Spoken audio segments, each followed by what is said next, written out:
اعوذ باللہ من الشیطان الرجیم، بسم اللہ الرحمن الرحیم۔ السلام علیکم۔ میں ہوں تفسیر پوائنٹ سے۔ مصری باشندہ فرعون ایک مقدس ہستی تصور کیا جاتا تھا جو لوگوں کی ہر طرح ضروریات کا کفیل تھا۔ اس طرح اسے دیوتا کا درجہ حاصل ہو چکا تھا۔ اس طرح بتدریج فرعون اپنے آپ کو دیوتا سمجھنے لگے تھے۔ قرآن کریم میں مذکورہ فرعون کے کچھ مکالمات سے یہ واضح ہوتا ہے کہ فرعون اس طرح کا عقیدہ رکھتے تھے۔ فرعون نے حضرت موسیٰ علیہ السلام کو مخاطب کرتے ہوئے کہا تھا، تم میرے علاوہ کسی اور خدا کا ذکر کرو گے تو میں تمہیں قید کر دوں گا۔ اس کے ساتھ ہی اس نے اپنے مصاحبوں کو مخاطب کرتے ہوئے کہا تھا کہ میں اپنے سوا تمہارا کوئی خدا نہیں دیکھتا۔ فرعون کی اس گفتگو سے صاف ظاہر ہے کہ وہ خود کو اہل مصر کا خدا تصور کرتا تھا۔ جی ناظرین، اب ہم سورۃ بقرہ کی آیت نمبر 60 کا ترجمہ اور تفسیر بیان کرتے ہیں۔ وَإِذِ اسْتَسْقَىٰ مُوسَىٰ لِقَوْمِهِ فَقُلْنَا اضْرِب بِّعَصَاكَ الْحَجَرَ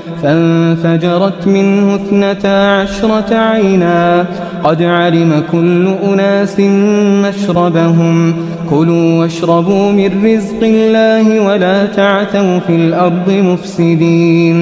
ترجمہ، اور یاد کرو جب موسیٰ نے اپنی تمام قوم کے لیے پانی کی دعا کی تو ہم نے کہا کہ فلاں چٹان پر اپنا عصا مارو، چنانچہ اس سے 12 چشمے پھوٹ نکلے، اور ہر قبیلے نے جان لیا کہ کون سی جگہ اس کے پانی لینے کی ہے۔ اس وقت یہ ہدایت کر دی گئی تھی کہ اللہ کا دیا ہوا رزق کھاؤ پیو اور زمین میں فساد نہ پھیلاتے پھرو۔ حضرت موسیٰ علیہ السلام نے اپنی قوم کے لیے پانی طلب فرمایا اور انہوں نے یہ درخواست اپنے رب سے کی اور اس نے قبول فرمائی۔ اللہ تعالیٰ نے حضرت موسیٰ سے کہا کہ وہ ایک متعین پتھر کو اپنے عصا سے ماریں۔ آپ نے حکم کی تعمیل کی اور پتھر سے 12 چشمے پھوٹ نکلے۔ یہ 12 چشمے بنی اسرائیل کے 12 قبائل کی تعداد کے مطابق تھے، کیونکہ حضرت یعقوب علیہ السلام کے پوتوں کے بعد یہ لوگ 12 قبائل میں تقسیم ہو گئے تھے۔ حضرت یعقوب کا نام اسرائیل تھا جس کی طرف یہ لوگ نسبت کرتے ہیں۔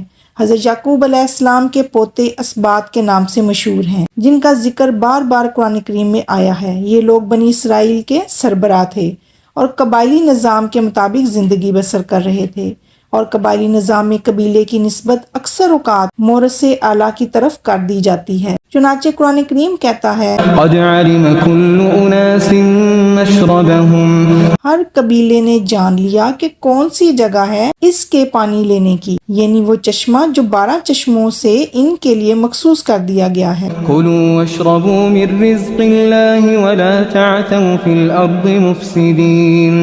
اس وقت انہیں ہدایت کر دی گئی تھی کہ اللہ کا دیا ہوا رزق کھاؤ پیو اور زمین میں فساد نہ پھیلاتے پھرو۔ بنی اسرائیل کی حالت یہ تھی کہ وہ خشک صحرا کی پتھریلی زمین میں تھے۔ آسمان اوپر سے آگ کے شعلے برسا رہا تھا، لیکن اللہ تعالیٰ نے ان کے لیے پتھروں سے پانی نکالا، آسمان سے من و سلوہ شدہ پرندوں کا انتظام فرمایا، لیکن ان کی فاسد اور گری ہوئی ذہنیت اور گری ہوئی فطرت اور عادت نے انہیں اس مقام تک پہنچا نہ دیا جس کے لیے انہیں مصر سے نکالا گیا تھا۔ وہ بے آب و گیا صحرا میں ڈال دیا تھا۔ اللہ تعالیٰ نے انہیں ان کے نبی حضرت موسیٰ علیہ السلام کے ذریعے ذلت و خواری سے اس لیے نکالا تھا کہ ارض مقدس دوبارہ ان کے اقتدار میں آ جائے اور وہ اس ذلت اور خواری کی زندگی سے باہر نکل آئیں۔ ظاہر ہے کہ حریت و آزادی اور عزت و آبرو کے حصول کے لیے کچھ قربانیاں دینی پڑتی ہیں۔ جو امانت کبریٰ ان کے حوالے کی جا رہی تھی، اس کا کسی قدر انہوں نے شکرانہ بھی نہ ادا کیا، لیکن بنی اسرائیل تو ایسے لوگ تھے جو اس کی کوئی قیمت ادا نہ کرنا چاہتے تھے، نہ وہ تکالیف اور آزمائشوں کو انگیز کر سکتے تھے، اس لیے وہ اس مقام رفیع کا کوئی شکرانہ دینے کے لیے بھی تیار نہ تھے۔ نہ وہ یہ چاہتے تھے کہ مصر میں وہ جس طرح کی پرکیف اور پرآسائش زندگی بسر کر رہے تھے اسے چھوڑ دیں، یہاں تک کہ وہ اس بلند مرتبے کے لیے اپنے لذیذ کھانوں اور پینے کی چیزوں کو بھی ترک نہ کر سکتے تھے، اور کسی طرح بھی آمادہ نہ تھے کہ عزت و شرف اور حریت و آزادی کے حصول کے لیے وہ اپنی زندگی کو کسی قدر نئے سانچے میں ڈھالیں۔ وہ تو وہی کھانے چاہتے ہیں کہ جن کے وہ مصری میں عادی تھے، اور ساگ، ترکاری، گھیوں اور لہسن وغیرہ کے دل دادا تھے۔ یہاں مدینے میں آ کر قرآن کریم انہیں ان کی پارسائی کے ان طویل و عریض دعووں کے جواب میں یہ کہتا ہے کہ وہ ذرا اپنی تاریخ کے اوراق تو الٹیں اور دیکھیں کہ انہوں نے کیا کیا کارنامے سر انجام دیے ہیں۔ یہ سورۃ بقرہ کی آیت نمبر 61۔ وَإِذْ قُلْتُمْ يَا مُوسَى لَن نَّصْبِرَ عَلَىٰ طَعَامٍ وَاحِدٍ فادع لنا ربك يخرج لنا مما تنبت الأرض من بقلها وقثائها وفومها وعدسها وبصلها قال أتستبدلون الذي هو أدنى بالذي هو خير اهبطوا مصرا فإن لكم ما سألتم وضربت عليهم الذلة والمسكنة وباءوا بغضب من الله ذلك بأنهم كانوا يكفرون بآيات الله ويقتلون النبيين بغير الحق ذلك بما عصوا وكانوا يعتدون۔ ترجمہ: یاد کرو جب تم نے کہا تھا اے موسیٰ ہم ایک ہی طرح کے کھانے پر صبر نہیں کر سکتے، اپنے رب سے دعا کرو کہ ہمارے لیے زمین کی پیداوار ساگ، ترکاری، گھیوں، لہسن، پیاز، دال وغیرہ پیدا کریں۔ تو موسیٰ نے کہا کیا ایک بہتر چیز کی بجائے تم ادنا درجے کی چیز لینا چاہتے ہو؟ اچھا کسی شہری آبادی میں جا رہو، جو کچھ تم مانگتے ہو وہاں مل جائے گا۔ آخرکار نوبت یہاں تک پہنچی کہ ذلت و خواری اور پستی و بدحالی ان پر مسلط ہو گئی اور وہ اللہ کے غضب میں گھر گئے۔ یہ نتیجہ تھا ان کا کہ وہ اللہ کی آیات سے کفر کرنے لگے اور پیغمبروں کا ناحق قتل کرنے لگے۔ حضرت موسیٰ ان کی یہ طفلانہ درخواست سن کر سخت رنجیدہ ہوئے۔ کیا ایک بہتر چیز کی بجائے تم ادنا درجے کی چیز کو لینا پسند کرتے ہو؟ اللہ تعالیٰ تو تمہارے لیے بلندیاں پسند کرتا ہے اور تم ہو کے گرے جا رہے ہو۔ اچھا کسی شہری آبادی میں یا مصر میں جا رہو، جو کچھ مانگتے ہو وہاں مل جائے گا۔ اس کے دو معنی ہو سکتے ہیں، ایک یہ کہ جو کچھ وہ طلب کر رہے ہیں وہ تو بالکل ایک معمولی چیز ہے، اس لیے کوئی لمبی چوڑی درخواست دینے اور دعا کرنے کی کوئی ضرورت نہیں ہے۔ کسی شہری آبادی میں چلے جاؤ، وہاں یہ چیزیں بڑی مقدار میں تمہیں مل سکتی ہیں۔ دوسرا یہ کہ تم دوبارہ لوٹ کر مصر چلے جاؤ جہاں سے تمہیں نکالا گیا تھا، اپنی اس مالوف ذلت آمیز اور گھٹیا درجے کی ظالمانہ زندگی کو دوبارہ اختیار کر لو، اور وہاں تمہیں کافی مقدار میں ساگ، ترکاری، گھیوں اور لہسن وغیرہ سب دستیاب ہوں گے، اور اس بلند نسب و لائن کو چھوڑ ہی دو جس کے لیے تمہیں چن لیا گیا تھا۔ اگر یہ دوسرا مفہوم لیا جائے تو یہ حضرت موسیٰ علیہ السلام کی طرف سے انہیں شرم دلانا مقصود ہوگا، اگرچہ بعض مفسرین نے اس دوسرے معنی کو زیادہ مستحب سمجھا ہے، لیکن میں سمجھتا ہوں کہ اگر اس کے بعد آنے والے نتیجے پر غور کیا جائے تو یہی مفہوم زیادہ مناسب ہے۔